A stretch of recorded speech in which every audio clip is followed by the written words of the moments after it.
Hey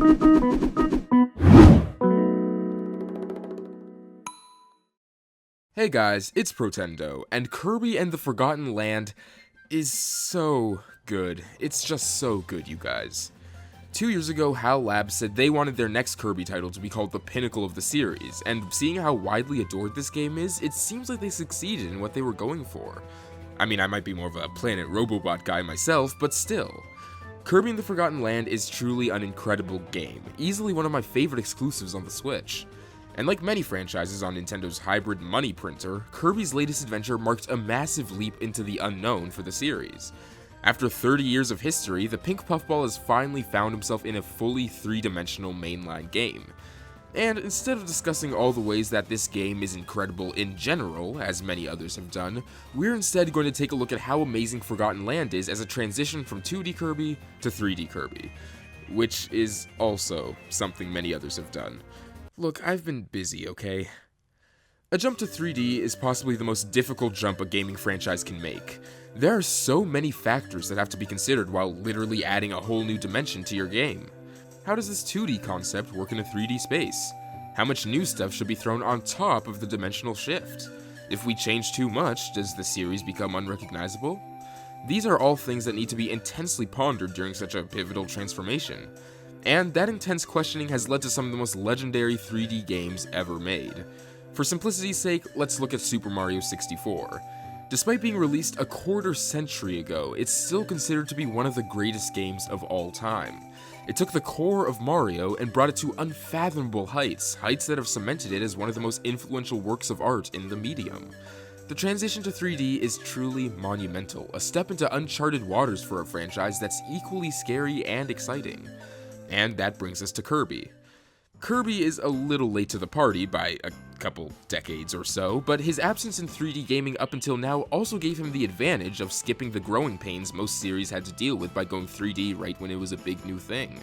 And that lack of growing pain can be felt throughout the entirety of Forgotten Land.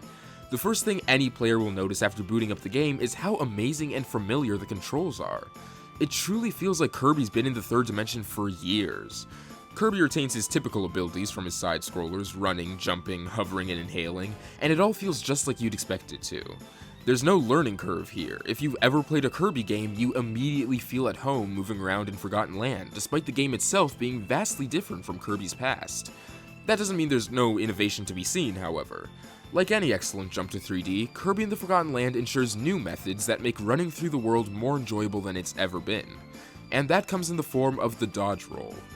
The dodge roll allows Kirby to quickly bound across the landscape, or out of the way of an enemy's attack.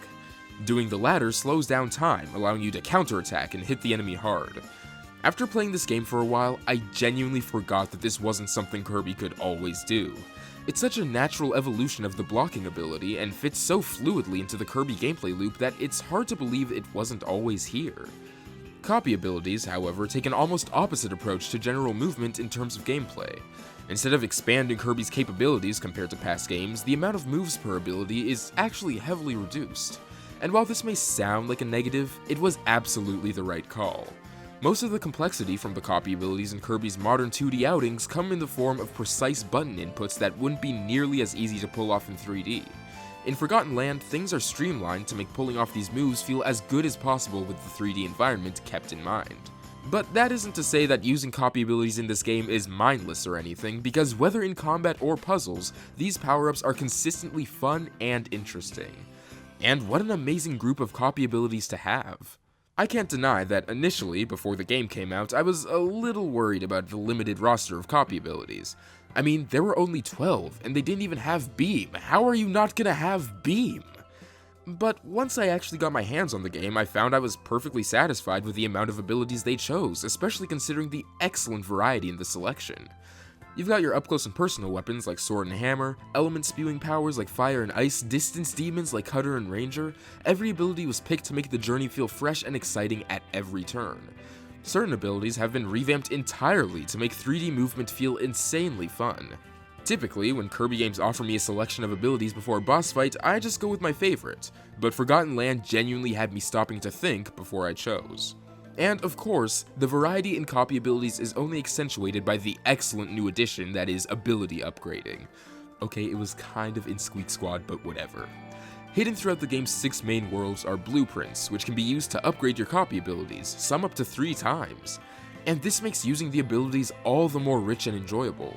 Just when you think you're getting tired of Bomb, oh, what's that? Chain Bomb? Sign me up! These blueprints are perfectly spaced throughout the adventure and had me coming back to every ability in the game just to see what was new. And moving on from the game's abilities, let's talk about the place you find them in, the titular Forgotten Land. I don't think I've been this captivated by a world in a Kirby game since ever. Yes, the game still uses a world map, but I honestly couldn't care less. The Forgotten Land is simply incredible. Coinciding with the air of mystery that comes with Kirby's figurative step into uncharted territory, the world in this game is as mysterious as it is beautiful. Kirby finds himself on this post-apocalyptic, abandoned, human-y planet, and that simple fact makes Forgotten Land so much more unique. Kirby games are typically very fantastical. We're not supposed to intensely analyze the environments we traverse because they're completely unfamiliar, alien.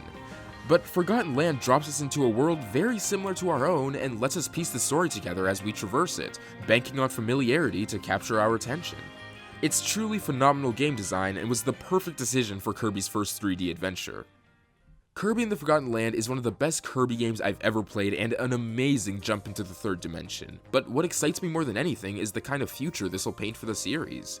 I've always loved Kirby, but if I can count on the franchise being this bold, inventive, and, well, perfect going forward, I'm sure my adoration for it will only continue to rise. But only if they bring back Beam. Otherwise, I'm not buying. Anyways guys, that's about it for this video. As always, I'd love to hear what you think. Were you impressed with how Kirby and the Forgotten Land handled bringing the series into 3D for the first time, or were you left wanting more?